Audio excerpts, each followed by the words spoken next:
madoka cherewo mabi angu hedzinoenhawo manhoko dzozuva ro22 mwedzi uno waGunyana.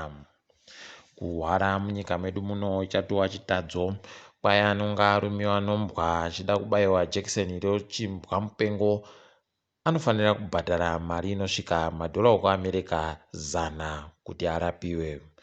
Chimbofungai kana ukarumiwa uri kumusha kwedu kumabuja kuti unoponerapoi, idi kutopfa vanhu vakaringa.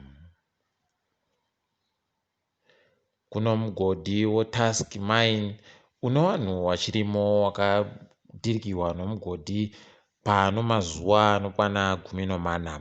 Kureketa kuno patibazivikana kuti wachiri wapenyu chere kana kuti wakatopera wese kupfa. Munyaya inofadza kuno kambani inonzi Zim Aqua Mine iyo iri kuita basa rokuchera mangoda iri kuseenzesiwa nevanhukadzi bedzi.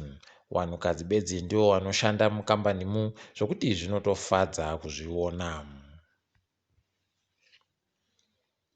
Kambani inopa dzimotika vachibhadharisa yeImpala Car Rental yanyepiwa nosangano rakazvimirira rega reHivos Southern Africa kuti iwabise pavanhu wavanomboitira mabasa.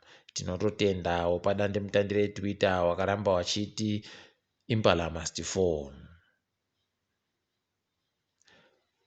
Mutevedzeri wasachigaro webato reMDC Alliance Job Sikara kwainyasi apuwa mvumo yekuti abhadhare bhero remadhora anosvika zviuru 25 muZimbabwemu.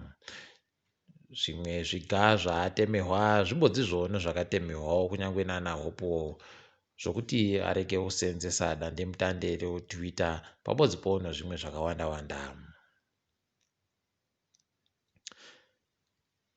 Hurumende yekuAmerica kuburikidza nomumiriri wayo pamuzinda weUS Embassy muHarare yari kuburitsa masoko okuti mari yekuAmerica kunyange ikasakara zvorudzi inoramba ichindoshanda.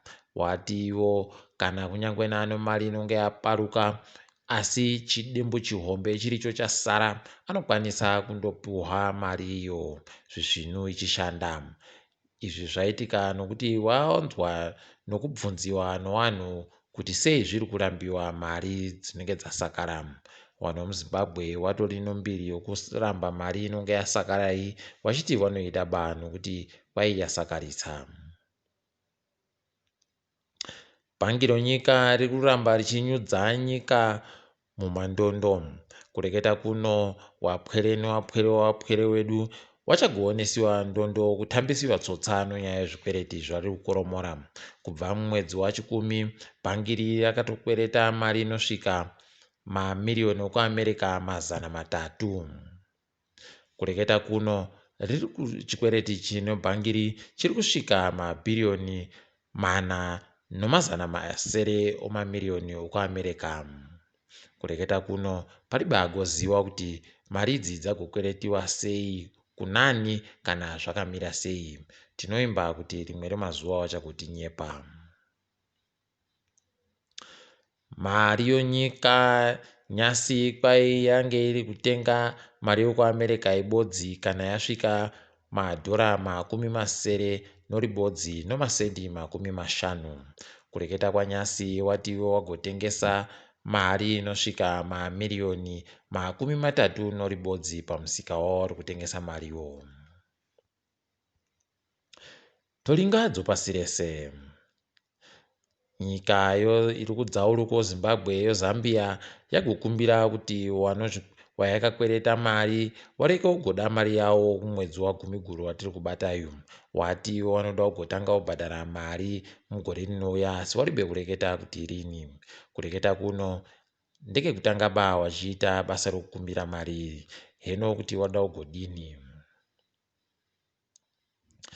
Nyika iri kudzasi kweZimbabwe yeSouth Africa kwai yaisa mutemo mutsva wokuringana nomazambuko awo. Wati mutemo uyu unonzi Border Management Authority Act No. 2 of 2020 kwai uchagoita kuti vanhu varibe mapepa wareke kugobira mhiri kuRwizi Limpopo. Mabhengi makuru makuru pasi rese akalingiwa akabatiwa kuti anga arimo muurongwa hwokuba mari kubva kunyika kunyangwe dziri dzakaromboka kudarika dzimwe dzese. Ana Malawi, Swaziland, Botswana, Haiti ndidzo dzimwe dzenyika dzakabihwa mari yaipfuudziwa nomabhengi kunyangwe kuAmericako kwaari muzinda kuchirambidziwa kuita izvi.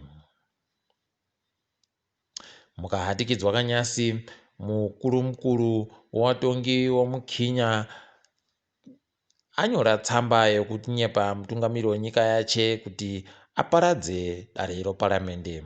Mutungamiri wenyika kwaanzi aparadze dare reparamende nokuti rakatadza kuringana nobumbiro romutemo wenyika rinoti panofanira kuita chikamu chimwe chete pazvitatu kana wari wakadzi kana kuti warume. Izvi zvinotofadza nekuti zviri kuzikanwa dai kuri kwedu tinondoziva zvaigoitika. Takadaro mabi angu togumira pano. Ndini wenyu Mhanduwe Onhau.